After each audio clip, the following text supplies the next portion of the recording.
કેમ છો બધા મિત્રો? મજામાં? આપણે આવી ગયા છીએ મંદિરે. હસુબેન ઝબકીને ઊભા થયા. હસુ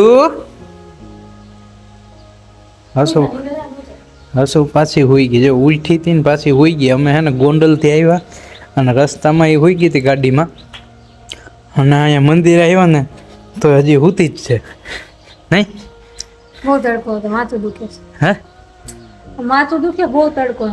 માથું દુખે ને તો અહીંયા હે ને જો આ ટંકોરી છે ને, નહીં ભટકાડવાની વાત નથી. આ ટંકોરીનું કારણ શું છે તને ખબર? આ મંદિરમાં ટંકોરી હોય એનો મતલબ શું તને ખબર છે? નહીં. હે આ ટંકોરી છે ને એ ભગવાનને જગાડવા માટે નથી. ભગવાન તો જાગેલા જ હોય. ભગવાન હોઈ જાય તો આપણે બધા હોઈ જાય, બરાબર? હસુબેન જો પાછા ઝબકીને જાગ્યા.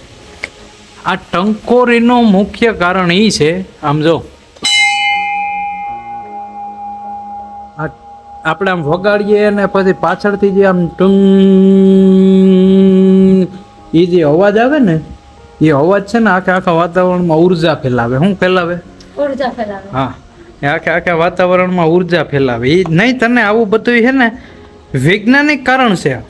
એટલે આમ કઈ હા, આ બધા વૈજ્ઞાનિક કારણ છે. આ છે ને ઉર્જા ફેલાવે. મુખ્ય હેતુ એ છે કે આપણે મંદિરની અંદર તમે જો, તમે મંદિરની બહાર નીકળો ને એટલે તમને અલગ ઉર્જા લાગે. મંદિરની અંદર આવો ત્યારે તમને અલગ ઉર્જા લાગે ને. અહીંનું વાતાવરણ છે આ બધું કેવું, તમે અહીંયા તમે આખા પટમાં ગમી ત્યાં વયા જાવ ને એટલે તમને મજા જ આવે છે. જો એક એ અલગ ઉર્જાનો આ એક નમૂનો છે. હસુબેન અહીં હુઈ ગઈ હતી, ભર નીંદરમાં હતી, ઊભી થઈ દર્શન કરીને પાછી હુઈ ગઈ. જો હુઈ ગઈ, બરાબર છે. આ એક અલગ ઉર્જા હોય ને એનું છે ને આ એક ઉદાહરણ છે. હું એટલે આ ટંકોરી મંદિરમાં આરતી ટાઈમે વાગે ને જ્યાં લગણ આ ટંકોરીનું જે આ ટન વાંહેથી આવે ને એ ઓમની ઉર્જા નીકળે. એમાં હે ને ઓમ એવો અવાજ આવે.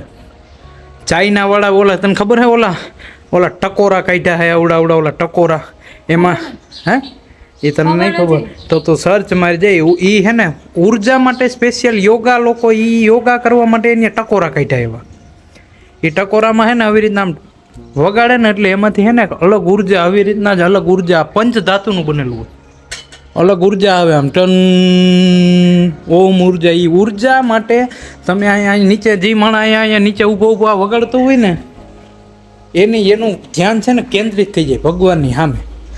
આ ટંકોરાનું મેન કારણ તો એ હોત છે. અને બીજું એક અહીંયા હું તને બતાવું. હા જો આ સામે અત્યારે આ બધા છે ને આર્ટિફિશિયલ આવી ગયા. જો આ બધા છે ને આર્ટિફિશિયલ આવી ગયા અત્યારે.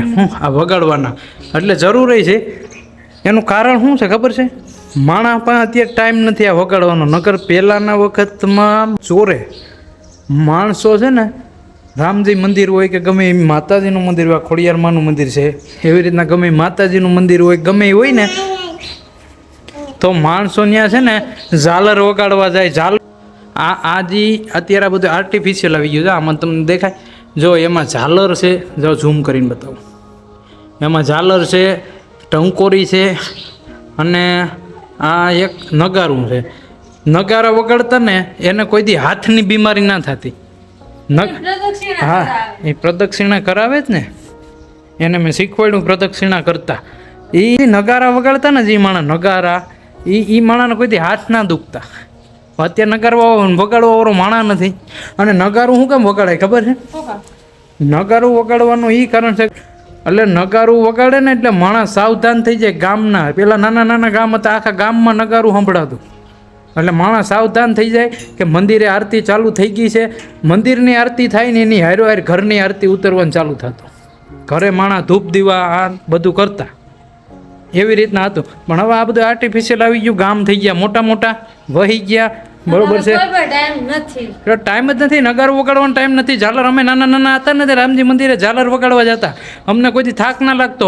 અત્યારે હે ને ગમે એવો માણસ હોય ને ભાઈ તો તમે ટ્રાય કરવી જ કરી લેજો. તમારે ખાલી આને 10 મિનિટ એક દર વગાડવું હોય તમારે કીધું ના વગડે. અત્યારે ના વગડે.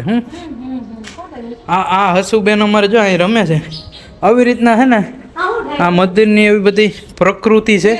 હા, થાય એ કંઈક અહીંયા નવા હે ને બ્લોક નાખવાના છે અહીંયા જો આ બધું હે ને પટાંગણ આખું એમાં બ્લોક નાખવાના. આને પટાંગણ કહેવાય. શું કહેવાય? પટાંગણ.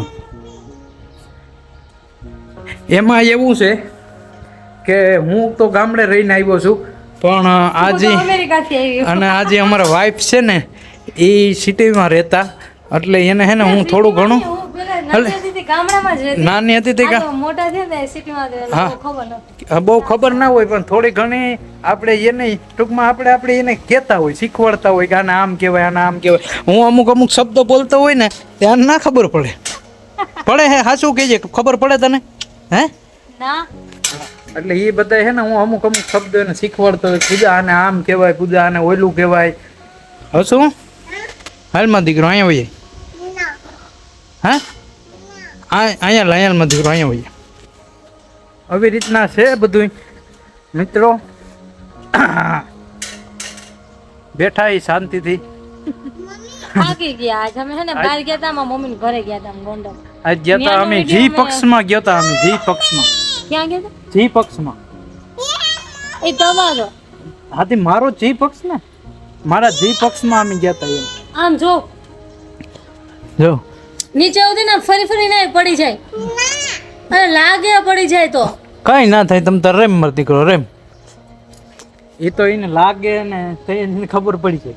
તો હું તમને ઈ જ કહેતી ઘણી વાર મને કહેતી ને કે વેક એને એમ કરવા દે ના એને એમ ના કરે તઈ રેડો નાખે અત્યારે કે એને એમ કરવા દે બોલો ના ના ઈ એનું જ હકાલા રાખે આપણે તો પણ એ તો જ્યારે હું ભેગો હોય ને ત્યારે જ એને બધી એવી હે ને કરવા દેવાની એક્ટિવિટી. તમે તો પછી તમારા કામમાં પડ્યા હોય. કઈ ને હો જો અમારી પાસે હોય ને ત્યારે અમે એનામાં ધ્યાન દઈએ. ઓહો એટલે આવી બધી ઘરની વાતું ના ખોલાય. તું બાકી મને હાવ હશું તારી સુંદડી જો આ પડી હે લઈએ જા માર દીકરો જા ધીમે લાગે ને જા. હસુબેન હવે હે ને જારી ખોલીને એકલી અંદર વહી જઈ ને પેલા ના જતી બીતી. સારું હાલો તો હવે આપણે હે ને હવે ઘર ભેગા થઈએ. હવારના નીકળી ગયા છે ઘેરથી હજી ઘેરે પૂગ્યા નથી અને ઘરેથી ફોન આવવાના ચાલુ થઈ ગયા છે. મળીએ બીજા નવા વ્લોગમાં. લાઈક કોમેન્ટ ને સબસ્ક્રાઈબ કરી દેજો.